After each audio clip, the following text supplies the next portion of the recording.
Welcome to The Briefing, your weekly debrief of top news by the Arizona Republic and azcentral.com. I'm Rafael Carranza, and today we're coming to you from North Phoenix at the site of the Taiwan Semiconductor Manufacturing Company located off of 43rd Avenue and the Loop 303. The growing complex rises against the Sonoran Desert. The construction crews are gone for now, but there's evidence of expansion all over TSMC's 1,100-acre complex in Arizona. By the time it's fully built, TSMC will house 3 fabs or factories to produce advanced microchips. We visited parts of the $65 billion complex along with Senator Mark Kelly. Construction work is ongoing at nearly every corner. That's Fab 2, and still have to, put the outside walls and install the electrical and plumbing. And these are a little bit different. The process that'll happen in there, like what is manufactured in that building, will be a little bit different than this one. And it's true for Fab 3 as well, because the state of the art of semiconductors is just every year just moves forward. So either in that fab or Fab 3, we'll have the most advanced semiconductor chips in the world will be made right here in Arizona. Yeah. Senator Kelly has been leading architect in the effort to strengthen the microchip industry in Arizona. He was the chief negotiator for the bipartisan CHIPS and Science Act. We sat down with the senator inside the Gowan building, the first completed structure at TSMC.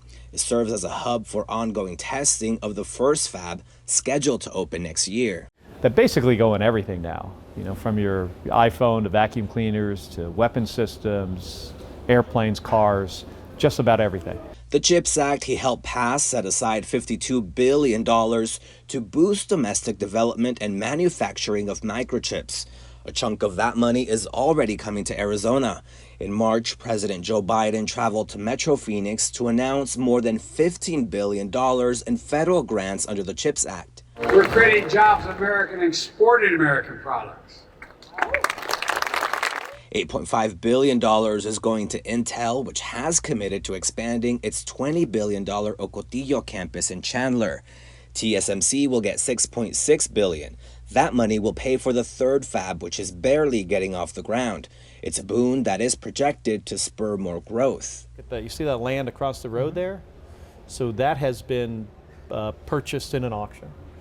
And there's going to be a tech park, and the suppliers that supply the parts and the chemicals and helps in all the processes, those companies are going to be there. So there's thousands of jobs here. There's also going to be thousands of more jobs there. Mm-hmm. Obviously, we're pointing to the land in the area that we're at. We're surrounded by the Sonoran Desert. There's big questions about the use of water, and especially for the growth that something like this project and all of the other companies may require. Can you talk about how you incorporate some of those other needs, infrastructure needs, to accommodate the growth of this industry? Yeah. So right down the street here, they're building a water recycling plant, and they will initially be able to recycle more than 90% of their water.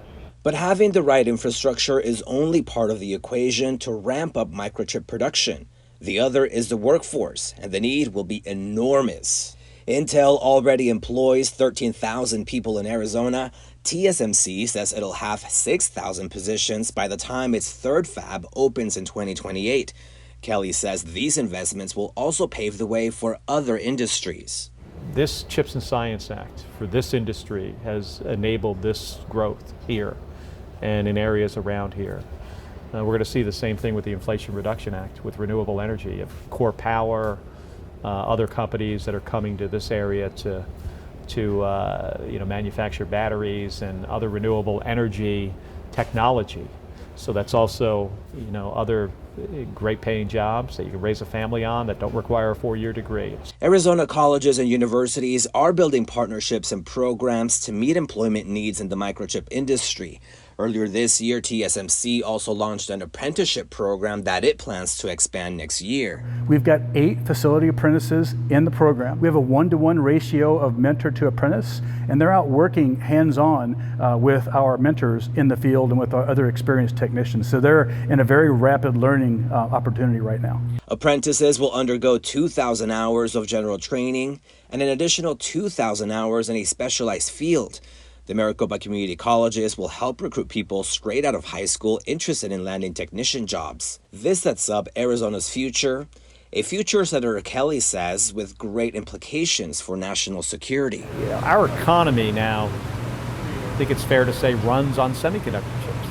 We can't risk losing access to them. Having TSMC here, and the United States is the biggest customer as a country for TSMC. It's a win-win situation for Arizona, for the United States, also for Taiwan and for TSMC. Thank you so much for joining us on The Briefing, your weekly debrief of top news by the Arizona Republic and AZ Central. Have a great week.